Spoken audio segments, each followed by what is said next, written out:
And this is where I have trouble saying anything meaningful about Coda's work. Because more than anything else, the tower just feels distant. It feels like it's trying to distance itself from the world. It's a very cold game.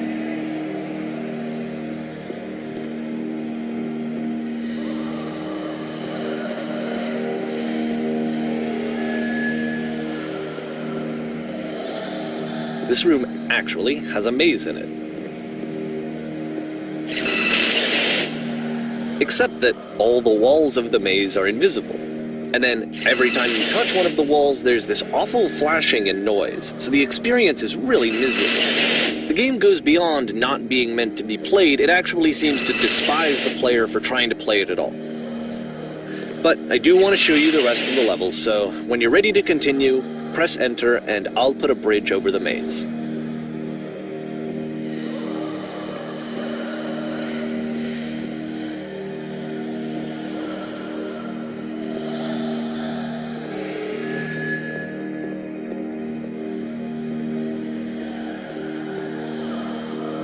And to be fair, it's not like this is the first game that's needed some modification to be playable.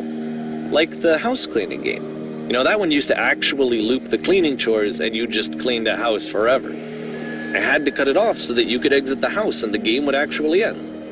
But that game had an idea that it was actually trying to communicate.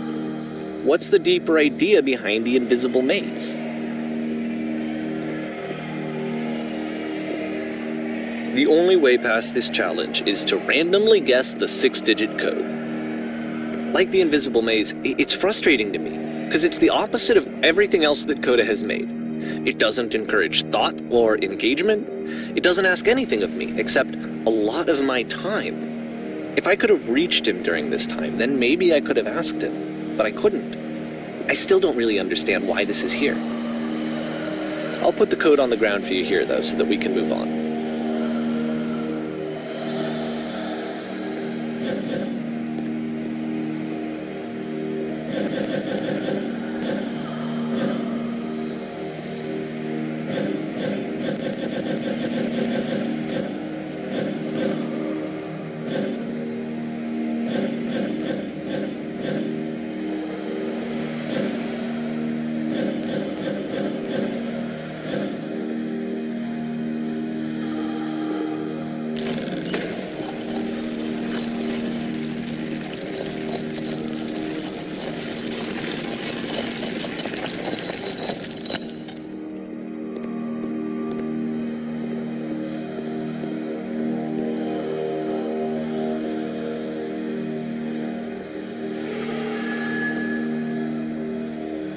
The switch to open this door is actually on the other side of the door, meaning that it's literally impossible to solve from this side.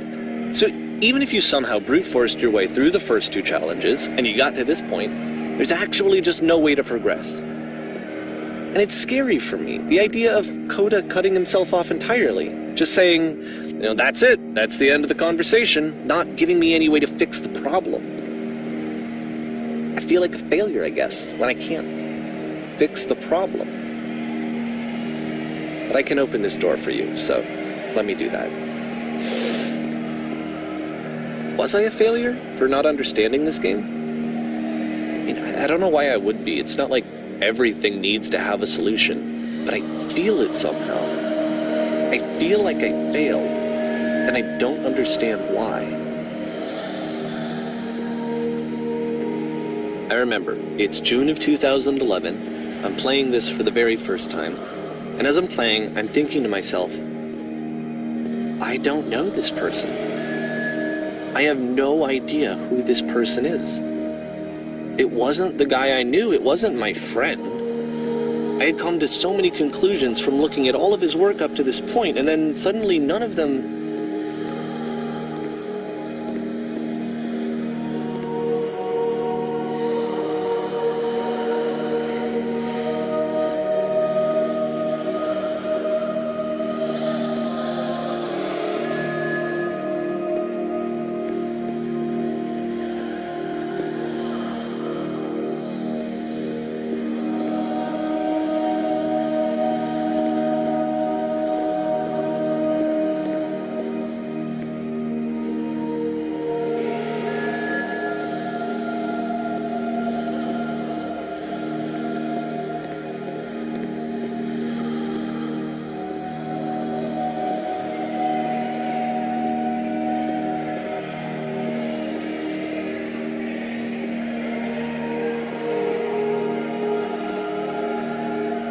I had been trying to, though. That was the thing. For years, I was trying to get to know him, to understand who he actually was and what he stood for.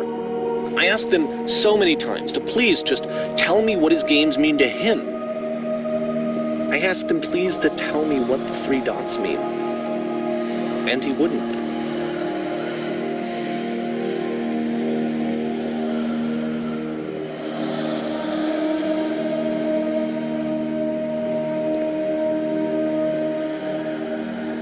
I just felt so strongly that if I could have connected with him, that if I could have somehow made his work my own, that I would finally be once and for all happy.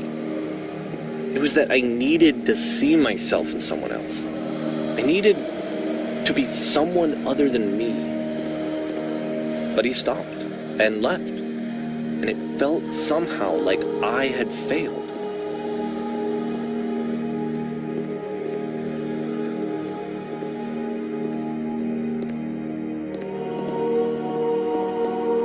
Where did I screw up?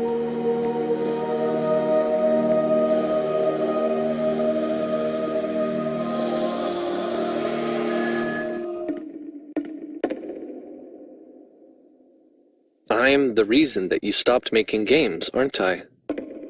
It's because of what I did. I poisoned it for you.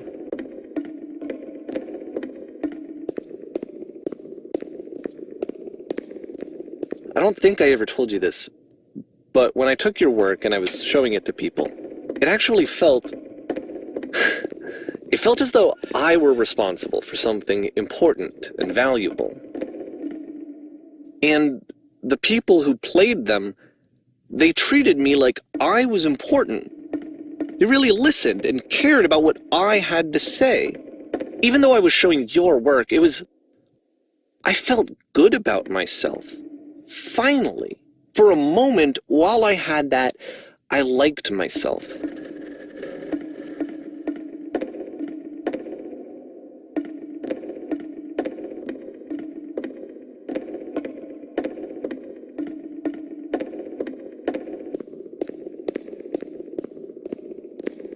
And then you stopped, and I didn't have anything left to show people. I just had to be with myself. And as soon as that happened, there was no feeling at all. Nothing. Less than nothing. What does that mean?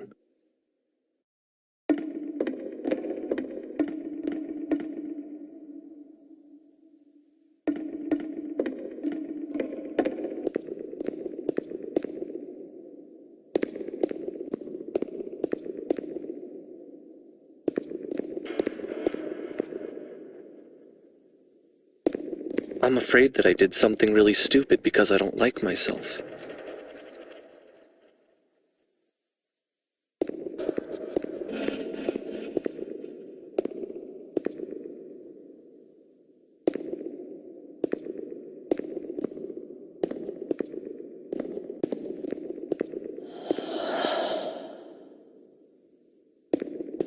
That's why I'm releasing this collection of your work. Is because I haven't been able to find any other way to reach you. I've tried everything. And so a part of me has hope that if I put this compilation out into the world, and if I put my name on it, that maybe enough people will play it so that it'll find its way to you, so that I can tell you that I'm sorry. I know I screwed up. If I apologize to you truly and deeply, will you start making games again? Please. I need to feel okay with myself again. And I always felt okay as long as I had your work to see myself in. I mean, is something wrong with me? Because I know that I did an awful thing, and I'm doing it again right now. Like, I'm showing people your work, but I can't stop myself from doing it. That's how badly I need to feel something again, like I'm an addict. There has to be something wrong with me. Can I apologize? What if I tell you I was wrong? Will that work? Will that fix it? I don't know. I don't think it will, but there's nothing else that I can do. Just tell me what you want. I'm sorry. I'm sorry. Please, start making games again. Please help me. Please give me some of whatever it is that makes you complete. I want whatever that wholeness is that you just summoned out of nothing and you put into your work. You were complete in some way that I never was. And I want to know I want to know how to be a good person. I want to know how not to hate myself. Please. I'm fading, And all I want is to know that I'm going to be okay.